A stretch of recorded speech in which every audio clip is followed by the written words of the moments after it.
America के साथ प्रस्तावित वार्ता से पहले ईरान का डेलीगेशन देर रात पाकिस्तान पहुंच चुका है। 71 लोगों के डेलीगेशन ईरान के विदेश मंत्री और सुरक्षा से जुड़े अधिकारी शामिल हैं और इस बातचीत में टीम की अगुवाई ईरान की संसद के स्पीकर मोहम्मद बाकेर करेंगे और दूसरी तरफ अमेरिकी उपराष्ट्रपति जेडी वेंस भी डेलीगेशन के साथ आज इस्लामाबाद पहुंचेंगे। अमेरिका और ईरान के बीच ये अहम बैठक आज इस्लामाबाद में होनी है और इस पर दुनिया भर की नजर बनी हुई है। वहीं अमेरिकी राष्ट्रपति डोनाल्ड ट्रंप ने इस बातचीत से पहले ईरान को धमकी दे दी है। उन्होंने कहा कि ईरान के पास थोड़े समय के लिए समुद्री रास्तों पर जबरदस्ती वसूली करने के अलावा कोई और दाव नहीं है। उन्होंने ये भी धमकी दी है कि वे इसलिए जिंदा है ताकि बातचीत कर सके। तो इस्लामाबाद में सिक्योरिटी लॉकडाउन लगाया गया है, सुरक्षा का कड़ा पहरा है और तस्वीरें भी आप देख सकते हैं। अमेरिका और ईरान शांति वार्ता को लेकर हलचल जो है अब तेज होती हुई नजर आ रही है, क्योंकि सबकी नजरें जो है इस पर टिकी हुई है। प्रॉक्स चौधरी ज्यादा जानकारी के लिए हमारे साथ बने हुए हैं। प्रॉक्स चौधरी, जैसे कि इस्लामाबाद में आज पहले चरण की मीटिंग होनी है अमेरिका और ईरान के बीच, इस मीटिंग को कैसे देख पा रहे हैं और कितनी महत्वपूर्ण ये बैठक मानी जा रही है? बिल्कुल दीपाली, देखिए इस्लामाबाद में ये बैठक जो होने वाली है इस पर ना सिर्फ ईरान, अमेरिका, इजराइल की नजर टिकी हुई है, बतौर हर देश की नजर टिकी हुई है कि आखिर आज ये जो वार्ता होगी इसके अंदर क्या कुछ निकलकर सामने आता है, क्योंकि सभी की यही चाहत है कि बैठक जो हो दोनों ही देशों के बीच में शांतिपूर्वक हो और इस बैठक से जो निकल कर आए वो शांति निकल कर आए, क्योंकि जिस तरीके का ये 40 दिन तक युद्ध चला है और इसका ग्लोबली तौर पर असर पड़ा है।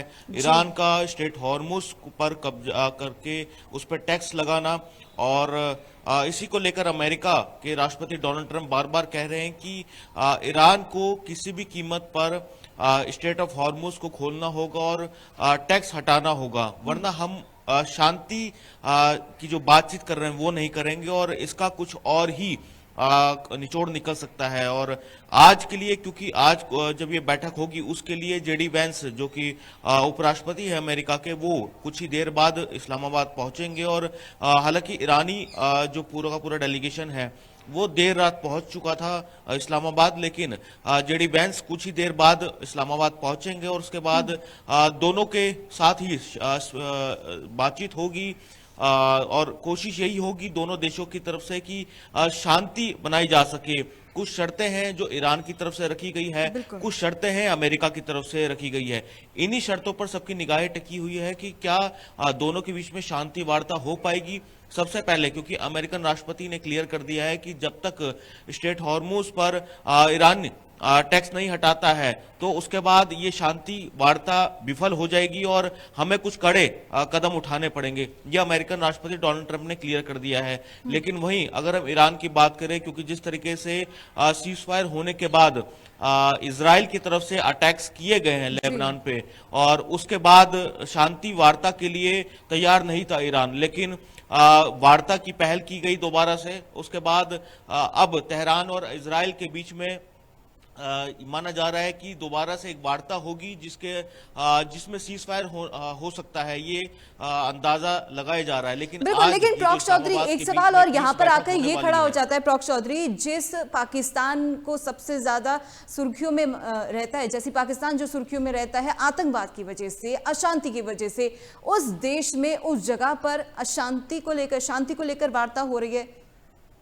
क्या ये संपन्न हो पाएगी मीटिंग? देखिए, क्योंकि पाकिस्तान की तरफ से या यूं कहे कि शहबाज शरीफ की तरफ से इस पीस को लेकर जो है शुरुआत की गई थी, ये बार बार ईरानी की तरफ से और अमेरिकन राष्ट्रपति डोनाल्ड ट्रंप की तरफ से इसका एक्स पर जब वो पोस्ट करते थे उसका जिक्र करा कि शहबाज शरीफ ने जो पहल करी है उसी का ये नतीजा है कि पाकिस्तान के अंदर ये बातचीत हो रही है। यही कारण है कि बार बार उनका जिक्र ईरान की तरफ से भी किया गया और अमेरिका की तरफ से किया गया है। लेकिन बिल्कुल सही बात आपकी, आतंकवाद के लिए जाना जाता है आतंकी संगठन, जो चाहे वो लश्कर हो चाहे जैश हो, ये बड़े बड़े आतंकी संगठन हैं जो कि पाकिस्तान के अंदर पल रहे हैं और आईएसआई की तरफ से, पाकिस्तान की तरफ से इनको पाला जा रहा है। लेकिन ये कुछ जो बैठक है ये बिल्कुल अलग है। ये उन देशों के बीच में बैठक करवाई जा रही है जो कि आपस में लगभग 40 दिन से युद्ध लड़ रहे थे।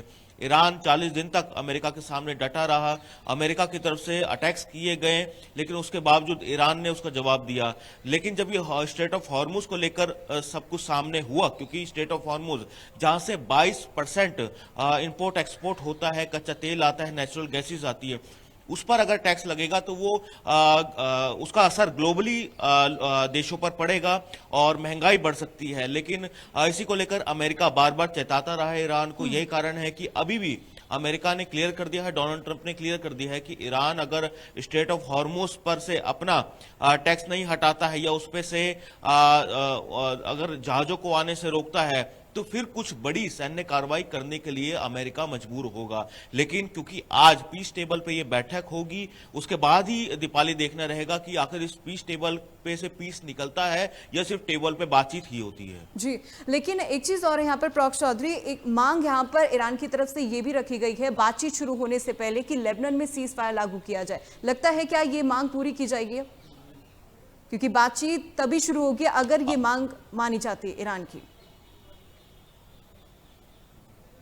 देखिए, जैसा कि दीपाली मैंने जिक्र भी किया था कि ईरान इस पीस टेबल पे आने के लिए बिल्कुल तैयार नहीं था। उसका कारण था कि सीज फायर होने के बावजूद इजराइल की तरफ से लेबनान में जो लगातार एक के बाद एक 100 से ज्यादा मिसाइलों से अटैक्स किया गया था, उसमें कई लोगों की जान गई है। ईरान बिल्कुल भी वार्ता के लिए तैयार नहीं था, लेकिन क्योंकि दोबारा से वार्ता की शुरुआत की गई, तब इस शर्त पर ईरान पीस टेबल पे आने के लिए तैयार हुआ कि लेबनान और इजराइल के बीच में पीस हो, सीज फायर हो, उसके बाद ही ये वार्ता की जाएगी। लेकिन क्योंकि भविष्य की गर्भ में है अभी ये कि क्या कुछ इस बैठक के में से निकलकर सामने आता है, क्या पीस टेबल में से पीस हो पाता है या फिर ये वार्ता विफल होती है। क्योंकि अगर ये वार्ता विफल होती है तो अमेरिका की तरफ से जो शर्तें की गई है, यानी कि ईरान उस पर मंजूर नहीं हुआ है और अमेरिका ने क्लियर कर दिया है कि अगर वार्ता विफल होती है तो दोबारा से सीज फायर खत्म करके दोबारा से सैन्य टकराव हो सकता है।